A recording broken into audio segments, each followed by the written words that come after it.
बच्चों अब हम करने जा रहे हैं कि यदि हमें संख्या रेखा पर परिमेय संख्याओं को निरूपित करना हो या दर्शाना हो तो हम किस प्रकार से दर्शाते हैं।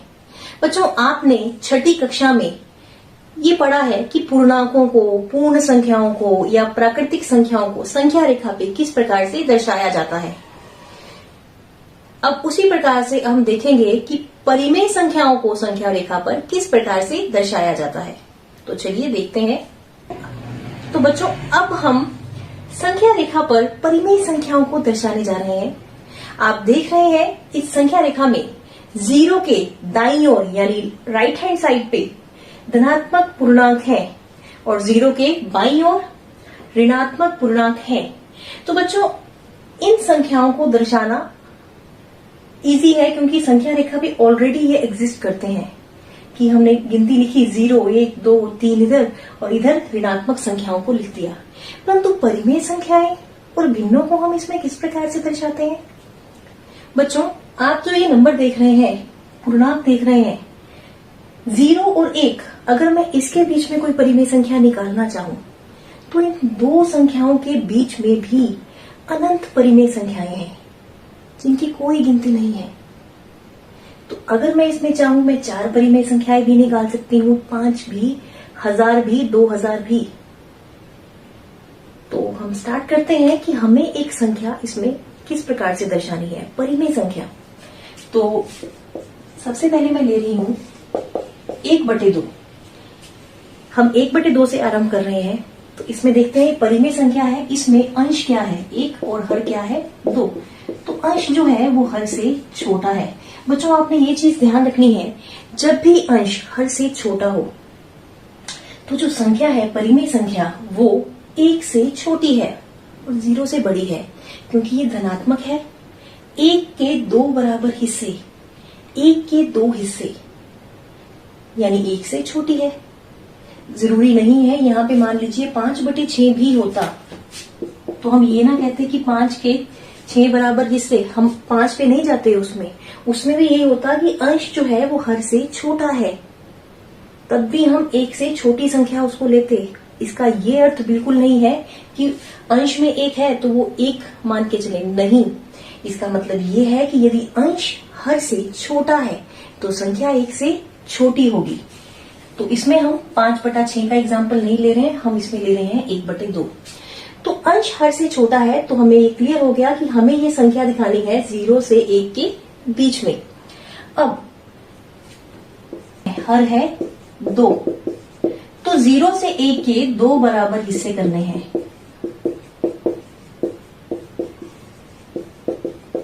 इसका अर्थ है मैं इस हिस्से के 2 बराबर हिस्से करूंगी। अब मुझे इनके 2 बराबर हिस्से करने हैं तो मैं इसमें एक मार्क लगाती हूँ बीच में बराबर दूरी पर। आप स्केल से माप के भी बच्चों इसको कर सकते हैं। स्केल लीजिए, इसको मापिए और उसके हिसाब से आप बिल्कुल सेंटर में ले सकते हैं। यहां हम अंदाजे से ले रहे थे, अब हमने बिल्कुल सेंटर में ले लिया है। ये आ गया इसके 2 बराबर हिस्से। देखिए पहला बराबर हिस्सा ये, दूसरा बराबर हिस्सा ये। तो ये हो गए इनके 2 बराबर हिस्से। तो इन 2 बराबर हिस्सों को बच्चों हम किस प्रकार से लिखेंगे। सबसे पहले हम लिखेंगे 0/2, फिर हम लिखेंगे 1/2, फिर 2/2। देखिए 2 से 2 कट गया, 1 आ गया। 0/2 0 ही होता है। तो हमने जो संख्या निरूपित करनी थी वो हो गई है 1/2। तो ये 1/2 की स्थिति है संख्या रेखा पर। बच्चों इसके बाद अब हम करेंगे संख्या रेखा पर 1/3 को किस प्रकार से दर्शाएंगे। अब देखिए फिर से अंश जो है वो हर से छोटा है तो यानी ये 0 से 1 के बीच में कहीं लाई करेगी संख्या। और इसके बाद देखिए हर कितना है, और हर कितना है बच्चों 3 है, हर है 3। तो हमने 0 से 1 के 3 बराबर हिस्से करने हैं। फिर से स्केल लेते हैं और इनके बराबर हिस्से करते हैं तो ये आ जाएंगे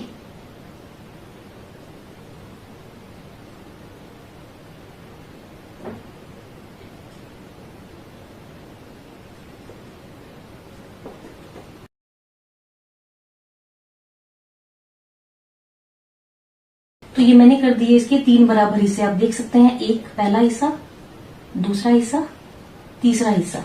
तो ये हो चुके हैं बच्चों इनके 3 बराबर हिस्से। उसके बाद आप देखिए इनको हम कैसे लिखेंगे, 0/3, 1/3, 2/3 और 3/3। 3 से 3 कट गया, 1, 0/3 का मतलब ऑलरेडी 0 है।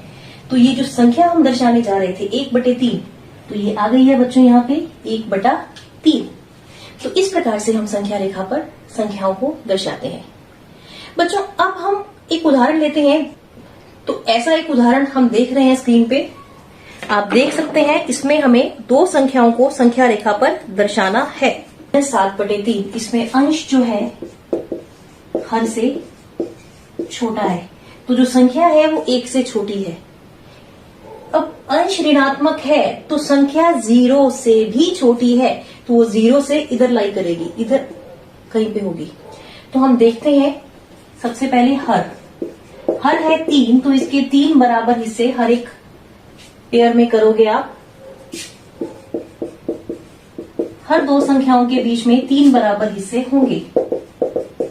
तो क्योंकि ये 0 से छोटी है तो हम ये इन संख्याओं के बीच में 3-3 बराबर हिस्से करेंगे। तो बच्चों देखते हैं इनमें सबसे पहले ये, तो आप स्केल से कर सकते हैं या अंदाजे से भी इनके 3 बराबर हिस्से कर सकते हैं। 3 हिस्से करने हैं तो 2 लाइंस लगाएंगे आप।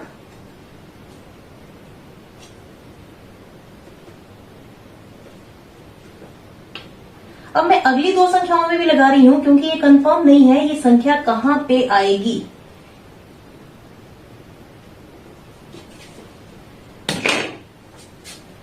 बच्चों आप अंदाजे से भी इनके 3 बराबर हिस्से कर सकते हैं। तो ये हो गए इनके 3-3 बराबर हिस्से, पहला हिस्सा, दूसरा, तीसरा। इसमें भी 1, 2, 3 हिस्से कर दिए हमने। अब सबसे पहले हम लिखेंगे 0/3, फिर -1/3, -2/3, -3/3, -4/3, -5/3, -6/3। आपने ये नहीं सोचना कि यहाँ -1 लिखा है तो अगले अंक को हम लिखें, नहीं, आप -1 के नीचे लिखेंगे उस संख्या को जो आएगी, क्योंकि 3 से 3 कट के -1 आएगा, 3 दूनी 6, यहाँ -2 ही आएगा। अब -6/3 से नेक्स्ट -7/3, -8/3, तो ये आ गई आपकी संख्या जो हमें निकालनी थी, -7/3। तो हमने इसको संख्या रेखा के बाईं ओर निरूपित किया। अब है 6/5। तो देखिए बच्चों 6 जो है वो 5 से बड़ा है, अंश जो है वो हर से बड़ा आ गया, तो संख्या 1 से बड़ी है, संख्या 1 से बड़ी आ गई। तो अब 1 से आगे जाएगी वो संख्या। तो हमने जो हिस्से करने हैं 0 से 1 के भी करने हैं, 1 से 2 के भी करने हैं, 5 बराबर हिस्से।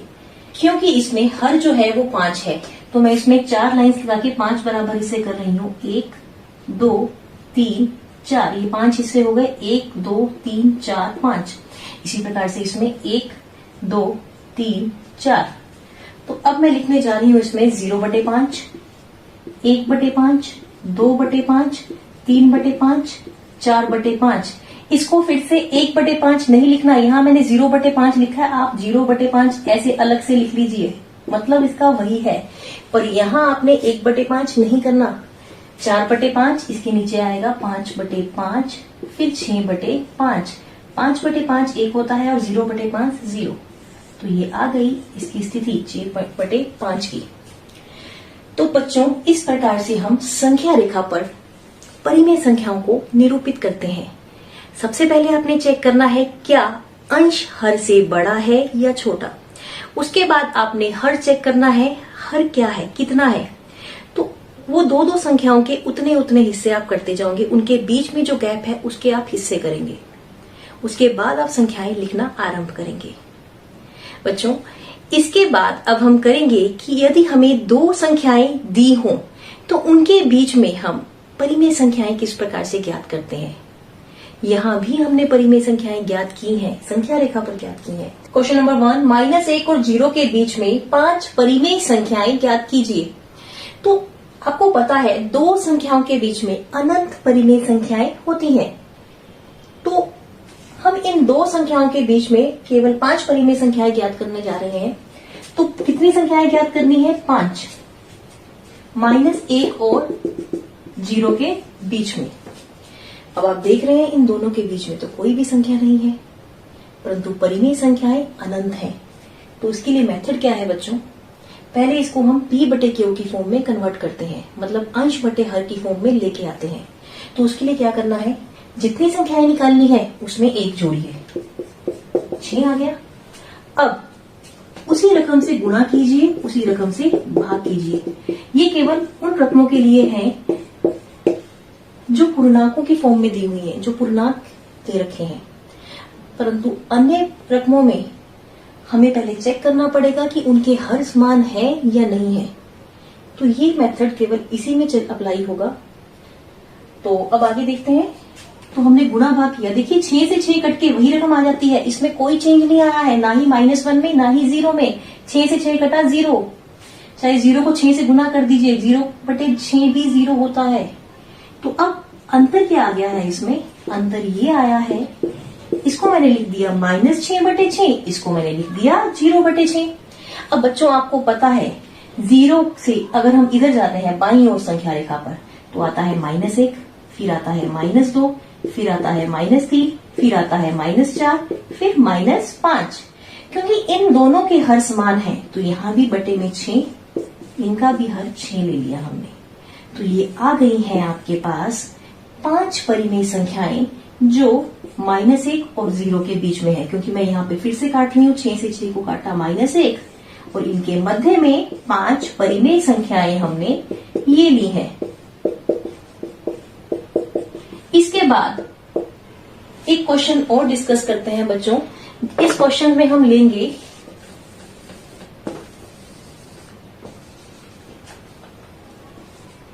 1/3 और 1/2 के बीच में 5 परिमेय संख्याएं। तो 1/3 और 1/2, अब आपको पहले बताया गया था कि जहां पे हर समान हो वहां पे ये मेथड अप्लाई होगा, 5 + 1 6 करना। अब इसमें पहले हमें हर समान बनाने होंगे। देखिए इसमें 1/3 और 1/2, तो सबसे पहले हम इनके हर समान बनाएंगे। इसका हर है 2 और इसका हर है 3, तो पहले मैं इसको गुना करती हूँ 2 से, अंश और हर को, और इधर अंश और हर को 3 से। इसके हर को इससे गुणा, इसके हर को इससे गुणा, तो क्या आ गया ये आपके पास 2/6 और यहां आ गया 3/6। अब बच्चों आप देखिए 2 और 3 के बीच में कितनी संख्याएं हैं? एक भी नहीं, परंतु परिमेय संख्याएं अनंत हैं। संख्याएं तो कोई नहीं है, कोई पूर्ण संख्या नहीं है, पर परिमेय संख्याएं अनंत हैं। तो हम इसमें क्या करते हैं, 5 + 1 हमने 6 लिया हुआ है, तो ये फिर से 6 से गुणा अंश और हर दोनों को, 6 से गुणा अंश और हर दोनों को। अब इसमें ये हो गया 2 × 6 = 12/36 और ये हो गया 6 × 3 = 18/36। अब 12 के बाद क्या आता है बच्चों? 13, फिर 14, फिर 15, फिर 16, फिर 17। तो इसी तरह से इनके हर समान हो जाएंगे। हर में आपने ये नहीं करना कि 36 के बाद 37, 38, नहीं, इन संख्याओं के हर समान रहेंगे। तो ये आ गई आपके पास 5 परिमेय संख्याएं। ये फिर से हो गया 12 × 1 = 12, 12 × 3 = 36, 1/3 और ये है 1/2। तो बच्चों इस प्रकार से हम दो संख्याओं के बीच में परिमेय संख्याएं ज्ञात करें। तो बच्चों आशा करती हूँ आपको आज जितना भी काम कराया गया है ये समझ आया होगा। आप घर पे इसका अभ्यास कार्य करेंगे। परिमेय संख्याएं क्या होती हैं, भिन्नों और परिमेय संख्याओं में क्या अंतर होता है, परिमेय संख्याओं की आवश्यकता क्या होती है, परिमेय संख्याओं को हम संख्या रेखा पर किस प्रकार से दर्शाते हैं, और दो परिमेय संख्याओं या दो पूर्णांकों या दो संख्याओं के बीच में परिमेय संख्याओं को किस प्रकार से निकाला जाता है। तो इस सब का अभ्यास कार्य आप करेंगे। अपनी गणित की पुस्तक में से अभ्यास कार्य कीजिए। धन्यवाद।